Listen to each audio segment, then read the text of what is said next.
Welcome to Chapter 5. We're going to be talking about thermochemistry. So we'll be kind of defining what that means, starting in talking about energy and heat. So thermodynamics is the study of energy and its use and applications and all that. We break this word thermo. That prefix generally corresponds to energy, generally historically heat, but in this context, it can be any kind of energy. And dynamics is movement. So how does energy move between different things? And a lot of the applications as to how we can use energy in a practical way. That could be in terms of heating things, like in a fire, or cooling things, right? Either of those things are where we want to affect the flow of energy between different objects and see how they flow in a predictable way. Specifically, we're going to be focusing on applying it to chemical systems. So we call that thermochemistry. How do chemical reactions affect heat and energy? How does energy play a role in them? And how does energy move between chemical systems that aren't even necessarily doing any sort of actual reaction, but just say being hot and cold kind of stuff. And a lot of the applications of this have things to do with, engines, for example, where we burn a chemical in the form of gasoline and can turn that into useful directional energy, right? Not just in general hotness or coldness, but moving a car forward, which is much more focused or directed energy. I've already used the word energy quite a bit, so probably take some time to define what that means. So our technical definition is capacity to do work. So ability to do work. When we use this word work here, there's a technical definition. What that basically means is when you're doing work, you are trying to accomplish something and it is happening. So you are trying to move something. You are trying to lift an object, push an object, open a door. In this case, we're looking at, this is a water wheel. So the water we can see is up top. The water comes down and then it causes the wheel to spin. So because the water is pushing on the wheel, the water is causing the wheel to move. So that would be an example of work. So energy is the ability to cause that wheel to move when you want it to, basically. So there's two kind of forms of it, kinetic energy and potential energy. So work generally does imply motion. And so kinetic energy is when things are actually in motion.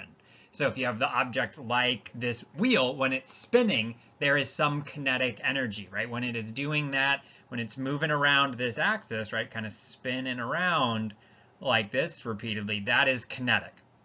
And that energy comes from this water when it starts to fall, right? Once it starts to fall, there's some gravity pulling it, right? Gravity is moving the water.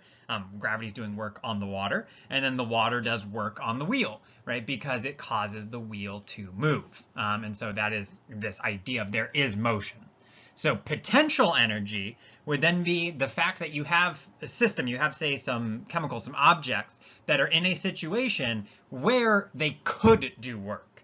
And so, for example, this water, when it's up here, is at a high elevation, right? It's up, it's lifted up. And so we know that it can fall down. It is not on the earth yet. And so it can fall down to the earth. So any object that is not on the ground or not on the earth has potential energy due to gravity. There is something that has to be done to prevent it from falling. And if you removed that preventing, or say moved it into a situation where it could fall, it would then become kinetic energy. And so potential, as the name implies, you have the potential to do that work. So any sort of situation where you have energy that can go into doing action at a later time. That's potential energy. So in chemical systems, this location of potential energy is within chemical bonds.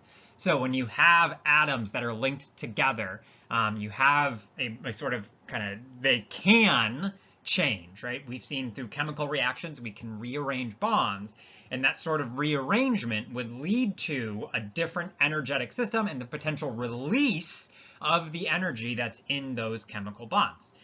Whereas the kinetic energy in a chemical system is in the fact that molecules are moving. The molecules in any system are moving very quickly. So they're bouncing around, moving around, and they can have some sort of kinetic energy.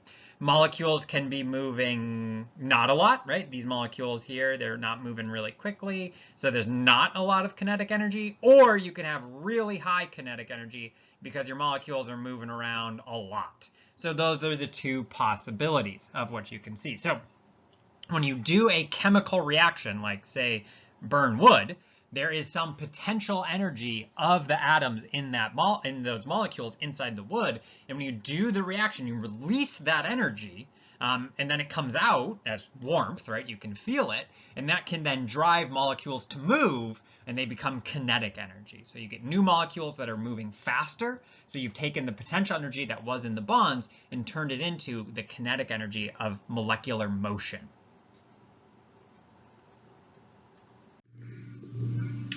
So, well, we've got these, kinetic and potential energy, different kind of ways we can categorize energy. What we're interested in is how energy is going to transfer, how energy is going to move when we're dealing with processes where something can change, right? Things can change between kinetic and potential, and energy can move from one object to another. And there's going to be two main ways that happens, especially if you're not dealing with like electrical systems. So we're not as chemists. So heat and work. The main one we're going to talk about is heat. Which we'll be dealing with throughout kind of this chapter. And heat is a lowercase q as its symbol. H we'll see shows up somewhere else. So Q, that's going to be our thermal energy transfer. And thermal, that word means random motion.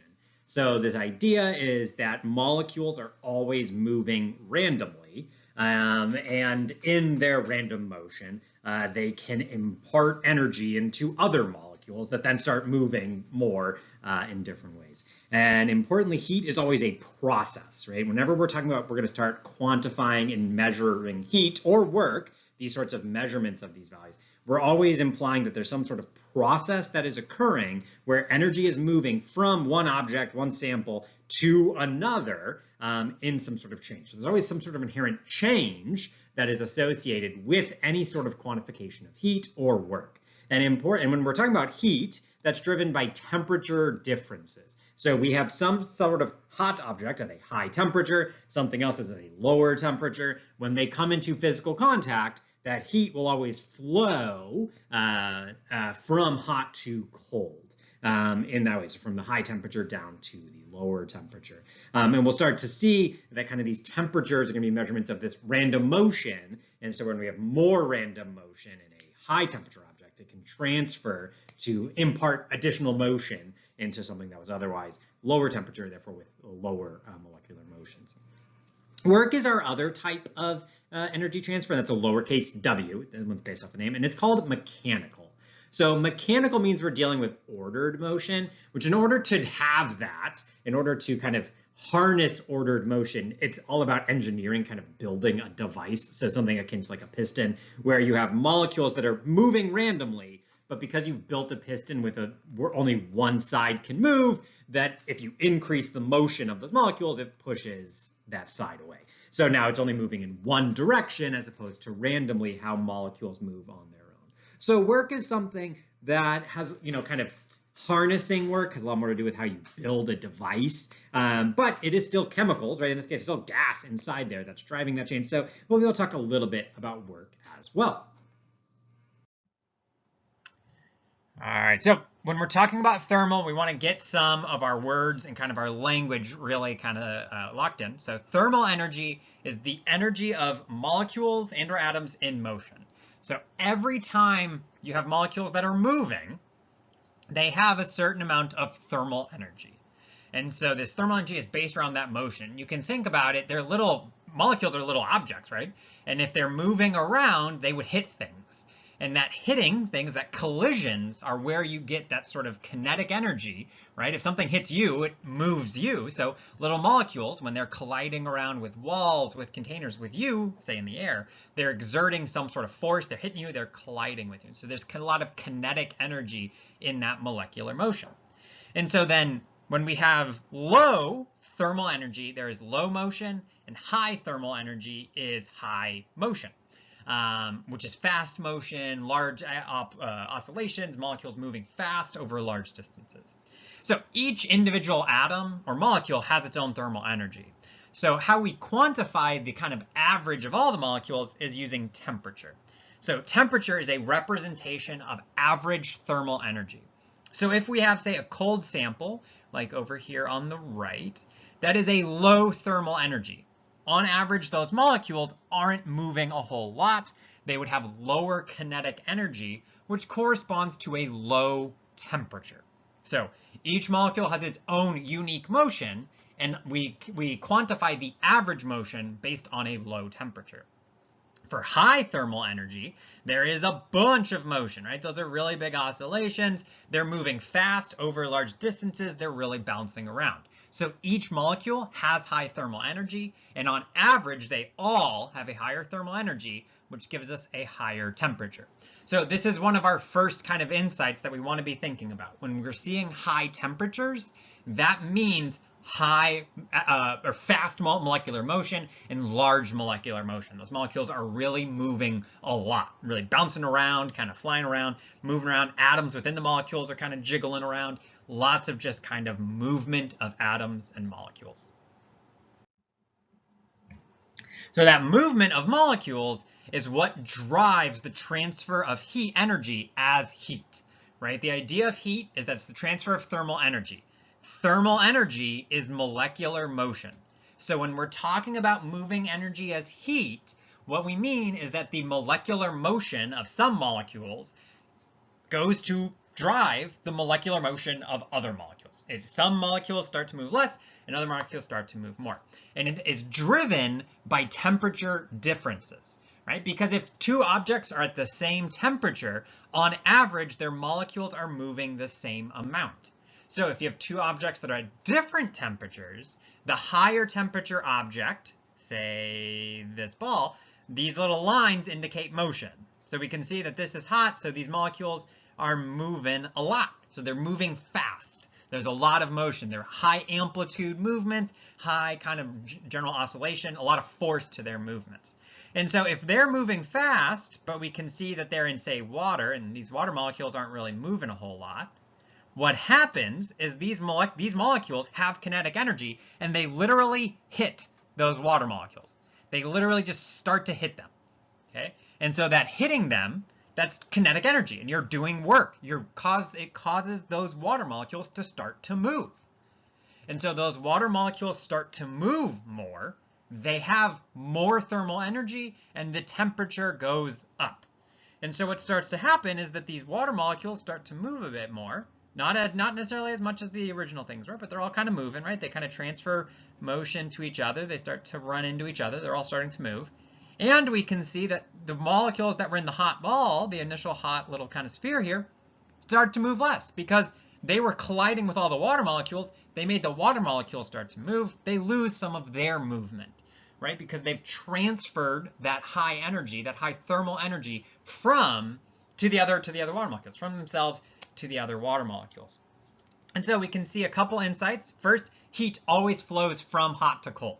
Heat is all about a molecular motion. Hot objects start with more motion. They are the ones that can transfer that motion to other colder objects. Additionally, at the end, all molecules are going to be at the same temperature because on average, they will all be moving the same amount. They all will have the same sort of motion, the same sort of bouncing around, how much they're moving. All right, welcome to Chapter 5. We're looking for questions on participation 616 due Tuesday the 16th.